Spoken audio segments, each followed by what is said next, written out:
বাংলাদেশের ইতিহাসে কখনোই এত রাজস্ব আদায় করা সম্ভব হয়নি। বর্তমান যে প্রশাসন কর কাঠামো রয়েছে এর মধ্যে এটা সম্ভব না। শিক্ষা, স্বাস্থ্য, সামাজিক নিরাপত্তা তারা বরাদ্দ বৃদ্ধি করেছে, এগুলো ইতিবাচক হলেও এগুলো আসলে বাস্তবায়নযোগ্য হবে না এই বাজেটটা আমরা মনে করছি। সবচেয়ে গুরুত্বপূর্ণ যে দুর্নীতি, এই বাজেট কিভাবে দুর্নীতি বন্ধ করবে, বিদেশে টাকা পাচার করছে তাদেরকে কিভাবে বিচারের আওতায় আনবে, সেই ধরনের কোনো বক্তব্য কিন্তু আমরা পাইনি। বরং আমরা দেখতে পাচ্ছি যে ইসলামী ব্যাংকে কিভাবে আবার এসালমের হাতে আবার তুলে দেওয়ার চেষ্টা করা হচ্ছে। আপনারা জানেন যে গতকাল সরকারের বাজেট দিয়েছে, বাজেট উপস্থাপন হয়েছে এবং আমরা একটা প্রাথমিক প্রতিক্রিয়া দিয়েছি। এবং বাজেটের পূর্বে আমরা জাতীয় নাগরিক পার্টি এনসিপি আমাদের পক্ষ থেকে একটা ছায়া বাজেটও উপস্থাপন করেছি। আমরা ভেবেছিলাম যে এটা সরকারকে সহায়তা করবে, এই আমাদের বাজেটটার তারা যদি দেখে বিচার বিবেচনা করে এখনও সুযোগ আছে। তো আমাদের প্রাথমিকভাবে যেটা মনে হয়েছে যে এই বাজেটে যেটা তারা প্রায় 9 লক্ষ কোটি টাকা, 9,38,000 কোটি টাকা তারা বাজেট করেছে, বরাদ্দ করেছে এবং রাজস্ব যেখানে তারা প্রায় 6,90,000 কোটি টাকা রাজস্ব লক্ষ্যমাত্রা করেছে, এটি আসলে বাস্তবতা বিবর্জিত। কারণ এত রাজস্ব বাংলাদেশের ইতিহাসে কখনোই এত রাজস্ব আদায় করা সম্ভব হয়নি। বর্তমান যে প্রশাসন কর কাঠামো রয়েছে এর মধ্যে এটা সম্ভব না।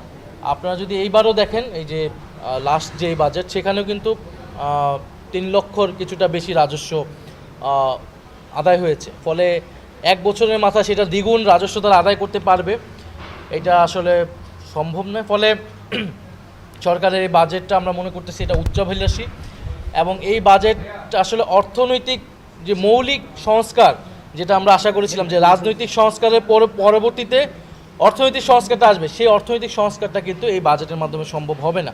বাজেটে কিছু সৃজনশীল জায়গা তারা দেখিয়েছে, কিছু পণ্যের তারা কর কমিয়েছে, শিক্ষা, স্বাস্থ্য, সামাজিক নিরাপত্তা তারা বরাদ্দ বৃদ্ধি করেছে, এগুলো ইতিবাচক হলেও এগুলো আসলে বাস্তবায়নযোগ্য হবে না এই বাজেটটা আমরা মনে করছি। এবং সারা দেশে যে দ্রব্যমূল্যের ঊর্ধ্বগতি, বিদ্যুতের দাম যেইভাবে বেড়েছে, এটা কিন্তু নজিরবিহীন। এত কম সময়ে এত বেশি পরিমাণ একসাথে বিদ্যুতের দাম বৃদ্ধি পায়নি এর আগে। এবং আমাদের আগামীকাল এই চট্টগ্রামে 11 দলীয় জোটের মহাসমাবেশ, চট্টগ্রাম বিভাগীয় সমাবেশ, সেখানে কিন্তু গণভোটের যে রায়, সেই রায় অনুযায়ী সংস্কার বাস্তবায়ন এবং দ্রব্যমূল্যের দাম ঊর্ধ্বগতি সেটা লাগাম ধরে টানার জন্যই কিন্তু আমাদের এই দাবিতে আমরা প্রত্যেকটা বিভাগে 11 দলীয় জোট প্রোগ্রাম করছি। আমাদের এই পুরা মাস জুড়েই সংসদ এবং সংসদের বাইরে এই অর্থনৈতিক বিষয় নিয়ে কথাবার্তা হবে, আমরা কর্মসূচি চালাবো। এবং সবচেয়ে গুরুত্বপূর্ণ যে দুর্নীতি, এই বাজেট কিভাবে দুর্নীতি বন্ধ করবে। বড় বাজেট মানে সেটাকে কিন্তু বড় দুর্নীতি করারও সুযোগ থাকে। এই যে বিভিন্ন কার্ড বলেন, খাল খনন কর্মসূচি বলেন, সরকার দলীয় এমপিরা যে বরাদ্দ পাচ্ছে, যেটা বিরোধী দলীয় এমপিরা পাচ্ছে না, তারা সেটা কীভাবে করছে। অর্থাৎ কোথাও কোনো জবাবদিহিতা নাই, কোথাও কোনো স্বচ্ছতা নাই। এবং অর্থমন্ত্রীর পুরো বক্তব্যে আপনারা কিন্তু পাবেন না যে কিভাবে যে ঋণ খেলাপিদের টাকা তারা ফেরত নিবে, পাবেন না যে লুটেরা যারা গোষ্ঠী ছিল আওয়ামী আমলের, সেই টাকা কিভাবে তারা আদায় করবে, তাদের বিচার কিভাবে নিশ্চিত করবে, পাচারকৃত টাকা কিভাবে তারা আনবে। এসালাম সহ এই বড় বড় যারা মাফিয়া অলিগার্ক রয়েছে, ফ্যাসিবাদের দ্বারা পুষ্ট হয়ে যারা জনগণের টাকা লুট করেছে, এখন বিদেশে আছে, বিদেশে টাকা পাচার করছে, তাদেরকে কিভাবে বিচারের আওতায় আনবে, সেই ধরনের কোনো বক্তব্য কিন্তু আমরা পাইনি। বরং আমরা দেখতে পাচ্ছি যে ইসলামী ব্যাংকে কিভাবে আবার এসালমের হাতে আবার তুলে দেওয়ার চেষ্টা করা হচ্ছে। গতকালকে আমরা দেখেছি আদ্দিন হাসপাতালকে একটা কজ দেখিয়ে বন্ধ করে দেওয়া হয়েছে। যদি সেই হাসপাতালের বিরুদ্ধে কোনো অভিযোগ থাকে, সেটা সুষ্ঠু তদন্ত হওয়া উচিত, বিচারও হওয়া উচিত। কিন্তু আমরা দেখতে পাচ্ছি সরকার একটা রাজনৈতিক প্রতিহিংসার জায়গা থেকে জামাত বলেন, 11 দলীয় জোট বলেন, তাদেরকে এক ধরনের কোণঠাসা করার চেষ্টা করছে এবং বিভিন্ন প্রতিষ্ঠানের উপর আঘাত আনছে। যেখানে আমাদের প্রতিষ্ঠান তৈরি করার কথা, বাংলাদেশে এমনিই প্রতিষ্ঠান নাই, ব্যাংকিং ব্যবস্থা যেই নাজুক খাতে পরিণত হয়েছে, এখন যদি 3 কোটি গ্রাহক বা আমানতকারী যদি ইসলামী ব্যাংক থেকে মুখ ফিরিয়ে নেয়, এটা কিন্তু অন্য ব্যাংকের উপর এই প্রভাবটা পড়বে।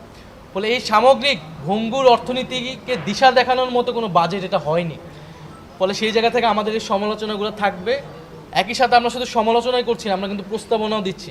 আমাদের একটা বাজেট সেই প্রস্তাবনার অংশ এবং সংসদে এবং সংসদের বাইরে আমরা সেই কথাগুলো অব্যাহতভাবে বলে যাব।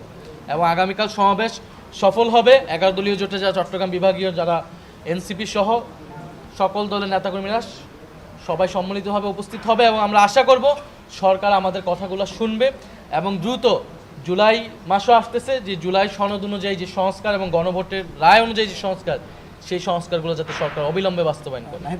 আমরা এই বাজেটে আমাদের পুরো অর্থনীতির এখন 3টা জায়গাতে আমরা খুব মৌলিক সমস্যা মনে করতেছি।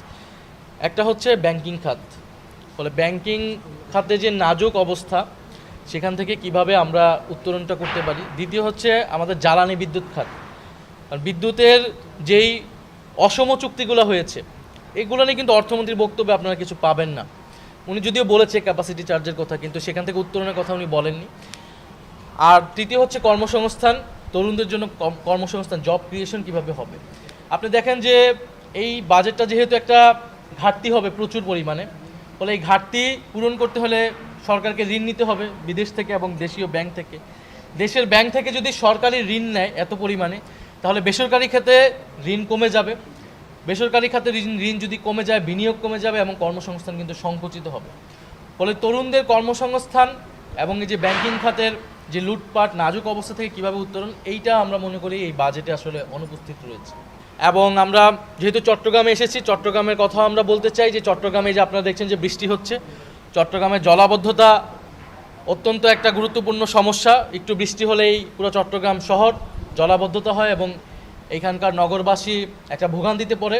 ফলে চট্টগ্রামের সিটি কর্পোরেশন, চট্টগ্রামে যারা প্রশাসন রয়েছে, তাদের প্রতি আমাদের আহ্বান থাকবে যে এই চট্টগ্রামের জলাবদ্ধতা দূরীকরণে যাতে তারা